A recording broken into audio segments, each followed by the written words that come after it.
Hey gang, what's up? Hope everybody's doing good out there today, and welcome back here to another edition of Intuitive Angling. And as always, really appreciate you guys making some time to watch the video. Today I'm going to pose a question to the live scopers and all the high-tech forward-facing sonar guys out there that they have no answer to. At least I haven't heard any of them been able to answer this question. So I think it's going to make for an interesting conversation. And I think it's a question that needs to be asked, so we're going to get into that. So real quick before we get started, guys, just want to invite everybody, if you want interested in becoming a channel member, that's one of the greatest ways you can support the channel here. And as a member, you get videos every week that aren't seen by the public, extra videos, access to my personal email address. And if you're interested in checking it out, just go to my YouTube homepage, and at the bottom right, you'll see the thing that says check out merchandise and a little play button. Just click on that play button and it says Intuitive Memberships. Gives you all the info for that. It's much appreciated. Okay guys, like I said, I don't like doing these live scope videos, but I promise you guys every time something came up about it, I wasn't gonna let slide. I was gonna address it. And for whatever reason, the last couple weeks there has been a barrage of pros getting on podcasts and people doing YouTube videos defending the use of live scope and forward-facing sonar simply because so many people are against it, and I guess they feel they have to, defend it or something like that. So that's why I wanted to do this video. The question that I want to pose to all the live scopers and forward-facing sonar advocates out there is answer me this one question if you can. Name me one thing that forward-facing sonar, live scope, or all the advancing electronic technology is doing to better the sustainability and better the quality of our fisheries for future generations. Name me one thing. There is none. There's nothing about it that contributes to ensuring we have a sustainable fishery and a quality fishery for future generations. The only thing that it does do is it guarantees that we are going to continue to deplete our fisheries through the advancing technology and sonar technology. And that is the inevitable. I'll give you guys one example. Let me share this example with you guys. And then I'm going to talk a little bit about why it's important to protect those fish that people live scope for. I'm a member of a couple different lake groups across the country, and I saw this one post last week.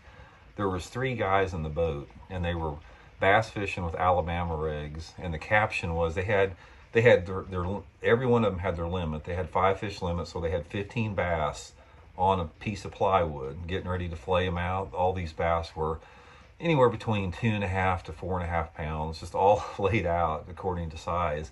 And the caption said something about, we tore them up today, live scoping with, live scoping with A rigs, getting ready to flay them out.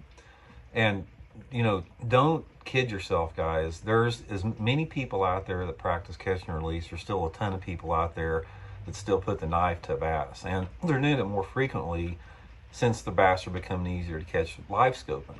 So here's the dangers, what I'm talking about as far as the depletion of our fisheries. It's been my opinion, or it's my theory in bass fishing, that the fish that we are starting to catch, the people are starting to target and catch with live scope, these roamers, these bass that do not relate to any type of cover, they're roaming out in open water. Some of them may relate to cover they're catching, but for the most part, a lot of these bass are roaming in wolf packs of various sizes, chasing shad out in the middle of the lake, out in open water. In the past, those bass have been protected from any type of human activity, and it's necessary to protect those bass because that ensures a population of bass that do not get caught. Those bass are allowed to thrive and spawn and reproduce and all that type of stuff. And those bass were protected before. They're not protected anymore. Those bass are targeted specifically. And we are going to gradually see that the fact that those, just like with the Alabama riggers flaying out the 15 that they caught live scoping, that is going to start having an impact on those bass that were protected in the past. Now, a lot of those fish out there, I think that they were responsible for, large percentage of spawning fish that move shallow, large percentage of the millions and millions of eggs that never got protected. They're no longer protected out there. And as forward-facing sonar technology advances, those fish are going to be even easier to catch. And one of the really depressing thing that I saw a couple days ago, or actually yesterday, is I did a video yesterday. I was giving you guys my prediction on the this year's Bassmasters Classic over at Fort Loudon and Tellico Lake. And I was looking through the comments on there, and most everyone commented and said, oh, it's going to get one live scope, and it's going to be scope, and it's going to be a live scope event. The only way it's not going to, be a live scope event is if the fish are spawning. And this one guy got on there, and he said, he goes, from now on, no tournaments are going to get won except when the fish are actually on the bed, that aren't live scoping. In other words, every tournament, you're going to have to live scope unless the fish are on the beds, or you're not going to win a tournament. And, that's sad. That's sad but true. And he made a true statement, and I thought how depressing and sad that was. And the only way that that is true, the only way that all tournaments will get one live scoping except for spawning tournaments, is as long as the tournament organizations allow live scope to be legal in tournament competition. So anyway, it just sort of struck me asking that question, because one of the things that I am focused in here on the channel is the sustainability and the future of our fisheries. And I think one of the things that's lacking amongst bass anglers to a large degree is so many bass anglers have this mentality, it's just all about me, it's all about here and now, it's about how many fish I can catch. Guys, that's not how you should look at it. You should be more concerned about the quality of fishery and the quality of fishing that you're going to hand off to the next generation. Don't be selfish. Don't think about live scope as something that's going to make you a better fisherman and you're going to catch more fish about it. Think in the bigger picture here about what the long-term effect that I just mentioned to you guys as far as the fisheries depletion is going to have on, the next couple generations of fishermen that come past us. And one of the things we would all do well listening to is there are several factions of the Apache Indian tribe, the Lipan Apaches in particular, that one of the things that they did is when they were thinking about doing something, specifically if they were thinking about taking something from the land in whatever shape or form, they would ask themselves, what would that do to the next generation of the tribe if they did this? Would this be something that would help the tribe out in the future? Or would this be something that would hurt the tribe? And if they couldn't say to themselves, this is something that would improve the quality of life for the tribe after we're gone, they never took that action. We don't do that here. We do the opposite, guys.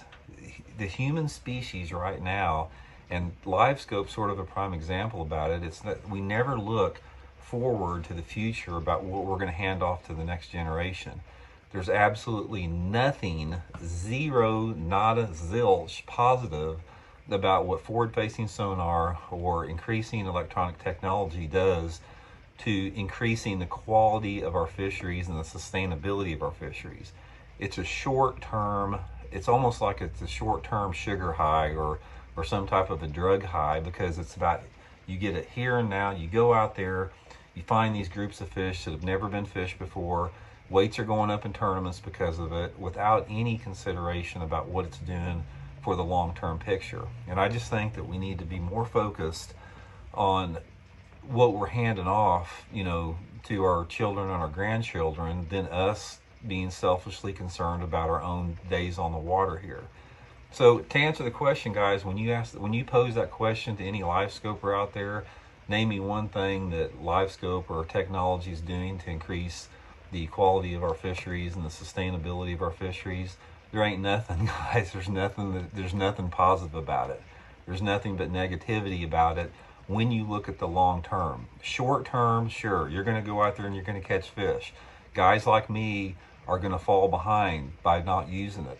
I accept that. I don't care. I'm not concerned about my own situation. I'm more concerned about the lakes that my son Elijah is going to have 30 or 40 years from now than what I'm doing right now. So anyway, guys, just wanted to throw that out there. And for you guys that live scope and all that type of stuff, I don't mean to sound like this one of your villains, because I'm not. I'm just a broken down sign trying to point the way.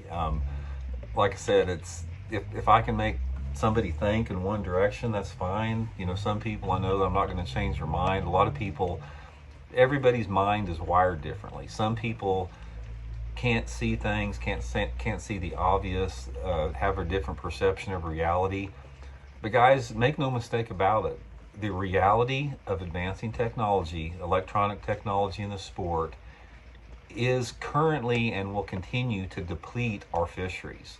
It doesn't do the opposite. It depletes the fisheries. And if you can't acknowledge that, you're denying reality of the situation to try to perpetuate something that you're, you know, fond of. That's sort of what the deal is with it. But anyway, guys, just wanted to throw that out there. There's been a lot of chatter, a lot of stuff on podcasts, a lot of people slamming me on podcast on there for being a voice against it. But like I always said, the majority of people in this country are against advancing technology, sonar technology. It's a vocal minority that's not. I stand behind that. And I have nothing to say about it other than wanting to make sure we have good fishing down the road.